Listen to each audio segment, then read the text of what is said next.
And I watched them while I sat there for about an hour eating with my children. And they didn't talk to the waiter when the waiter came over and groveled to them and called them sir, sir, sir, in fear. This country's so gone. I mean, wow, whoa. I mean, just the, so pathetic. Yeah, there it is. Doctors should have the right to kill unwanted or disabled babies at birth as they are not a real person, claims former Oxford academic. Yeah, that's something else. This is a new bioethics journal. Calls for killing children up to age 3.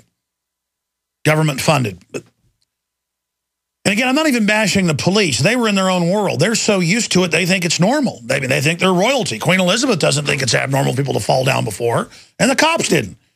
And then I watched when the cops got up, there was a family going out the door, and it wasn't done out of respect. It was done out of fear. They waited. And the 3 cops went in front of the family, and the 1 cop at the end felt embarrassed and turned and went, no, no, you go. See? In that little act of being humble is the hope of our civilization. The 1 cop, when the family sit there with fear up against the wall, good-looking family. The 3 cops, well, yeah, we're God, walked by, and the one at the end looked at him, and there was this moment, and you could tell he saw the fear, and he smiled at him and waved him forward. I mean, that's how land of the free, home of the brave, where you see cops in a restaurant walking across the thing 10, 15 feet behind you, and you're so scared of them. You're so scared of them that you stand up against the wall. That's what the TSA and all of this is about. Well, not me.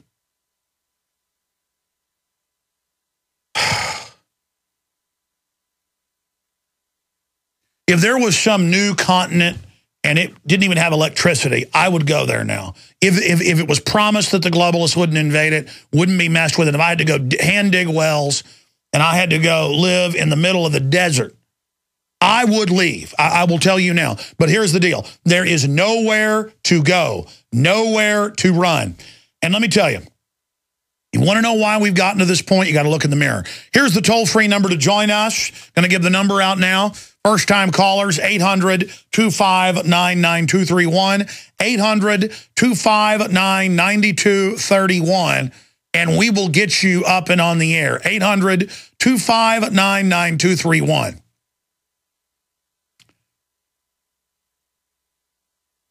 You know, I was reading, it's not just 2 big pharma companies. There's actually 3 who've just been caught and are paying less than 10% of the money they made to the government.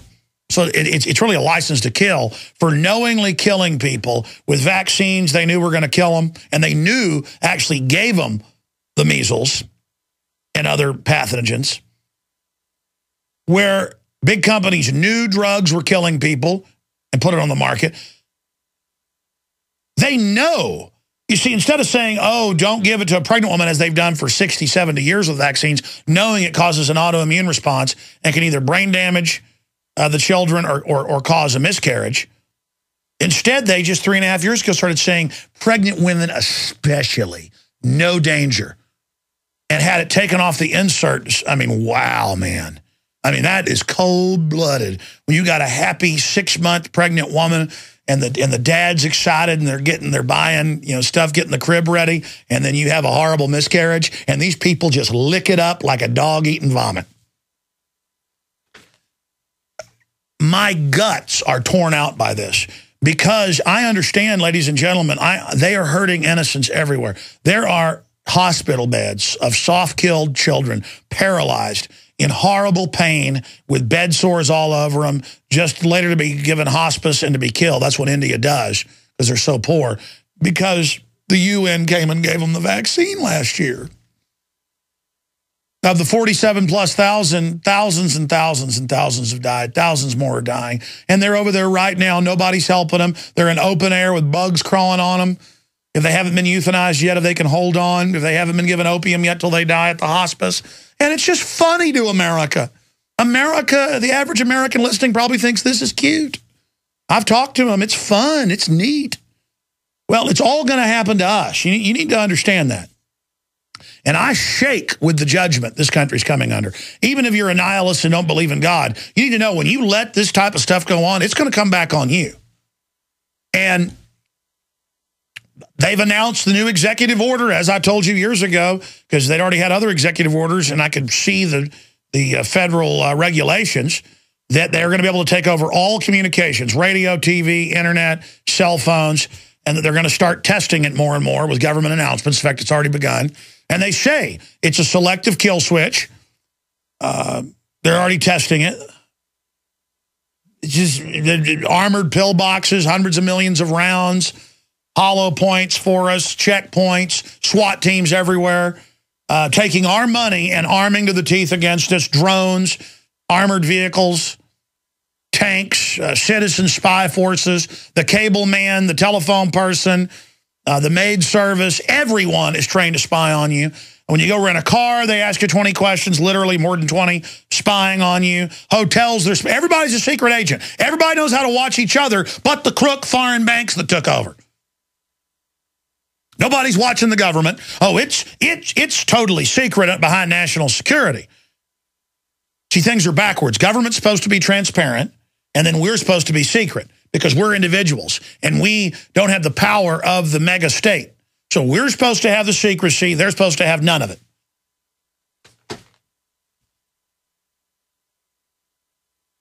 I've got a lot of economic news that we're going to get to after our guest leaves us and after calls. Google, of course, it came out months ago, what we told you years ago, for the NSA is driving around in vehicles, grabbing your wireless transmissions and cracking codes and downloading your computer and ignoring privacy settings and going through and downloading the contents of your computer, loading Trojans on your computer, and watching you and listening to you with AI computers that go to the National Security Agency. Google is the NSA.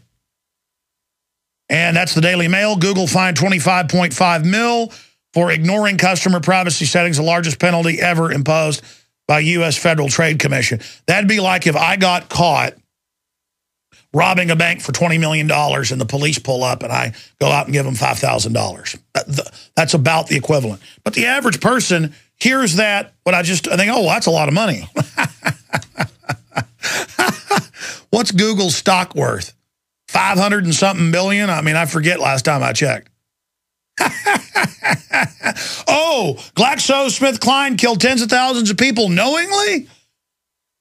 Little kids? Oh, this will help with my asthma, and you die? Or you got to go to the emergency room? Hey, big deal, it's just a dead kid. Hey, Homeland Security's there to keep us safe, folks.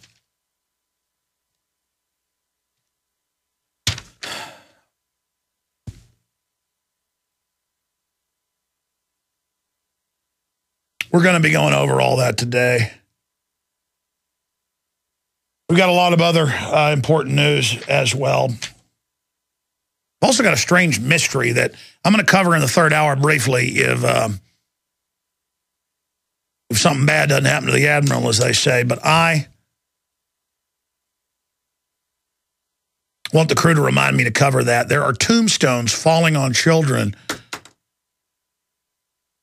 and killing them. And when I saw this weekend, and I wasn't on yesterday, when I saw this Sunday night, I said, didn't that just happen? And I went and looked it up and found more than one other case in the last few months. Falling tombstone in Utah smacks into 4-year-old boy, killing him. That happened this weekend. Associated Press was a 6-foot tombstone. The family was visiting the graves. Well, it wasn't visiting a gravesite. Just decided to visit the cemetery. Didn't have anybody buried there. Here's another one. 4-year-old crushed to death by tombstone while playing in cemetery. That happened in North Carolina in June 10th, last month.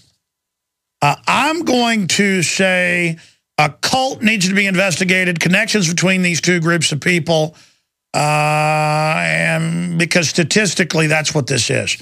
Because they haven't had incidences like this before.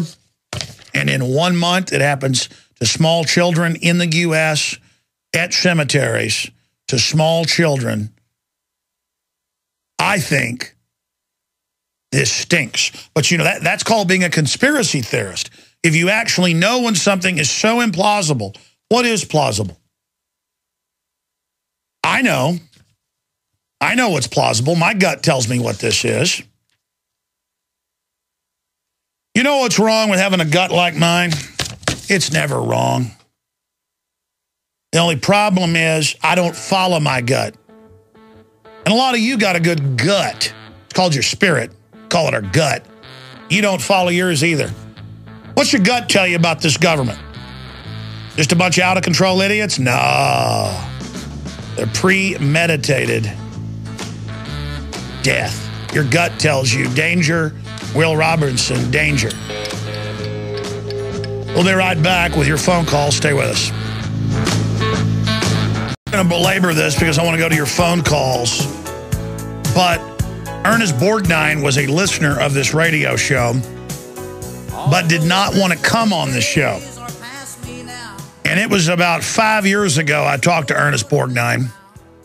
It was just an interesting factoid that when he was 90 years old or 91 years old, died at 95, Sunday night, I guess, that he was aware of the New World Order and a pretty smart guy. There's a lot of other famous people. You know, he never said, hey, don't talk about us talking on air. I just didn't want to go on air and say, I just talked to Ernest Borgnine, because it would sound so ridiculous. But, you know, it's look at how many other interesting famous people we've had on the show, from Charlton Heston to you name it, Charlie Sheen. The list just goes on and on. And again, it's not bragging, hey, I know famous people. It's saying, look, freedom is popular. There's a lot of interesting people that are aware of what's going on in the world. Of course, we've heard Ed Asner on the show many times, but he's aware of the New World Order. His fix for it is not what my fix would be, but he certainly is a good guy at heart. But Ernest Borgnine, it's funny, I was thinking about him a couple weeks ago, and I thought, I ought to dig that number out. I ought to try to get a hold of him and get him on the show. He is so cool. I mean, he's like 95 and still alive. And I must have been thinking about him because he must have been sick or something. But it's the same thing with Kurt Vonnegut. I got sent some of his art, told he was a listener, got in touch with him. He's like, I'm too old. No, I'm not giving any more speeches.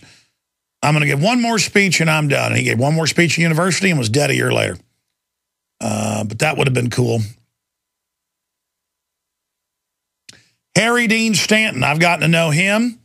In fact, when I met him at Jesse Ventura's birthday party, he's like, I know you. You're Alex Jones. I like what you're doing. And then you want to be cool and then not try to get him on the show. You know, he's in Red Dawn, Alien, everything else you can imagine. It's not just that he's a movie star. It's that he's iconic. And he's really old. He's one of the old guild movie stars, which is just, I mean, I could care less about, say, meeting Madonna. I could care less about meeting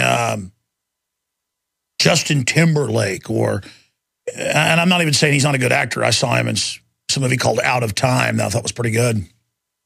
It's just, there's something about, you know, there's certain people, it's my love of humanity. That's why it's okay to like Hollywood stars and people at a certain level, because it's about liking humanity. It's about realizing we're made in the image of the Creator. There's a lot of interesting souls out there, because the globalist message is we're trash. Now, the globalists show you the image of Hollywood, though, so you think you're not like them and feel inadequate. But it's the other way around. I have had a chance to, because before I knew a lot of Hollywood people and other famous folks, there was kind of like, wow, that's that unknown country, that magic place. But getting to meet so many famous people and get to know them, many of them that have reached out to me over the years, it lost its magic, which was a good thing. You know, so many famous people say, wow, once I became famous, I realized it doesn't mean anything. Doesn't mean really much at all. There's some pluses, there's also some minuses. Being famous is only good if you use it to better the world, because that's the only thing that fulfills. And I'm now ranting. We're going to go to break and come back with calls, and then our guest. I don't mean to get so negative, but the world is negative. If we don't admit the negative in the world, we can't defend the positive, because the positive outweighs the negative, but people tend to not fight the negative, so it takes over. Very simple equation. But the evil is coming out in the open. You notice all this stuff by Big Pharma and all the crime.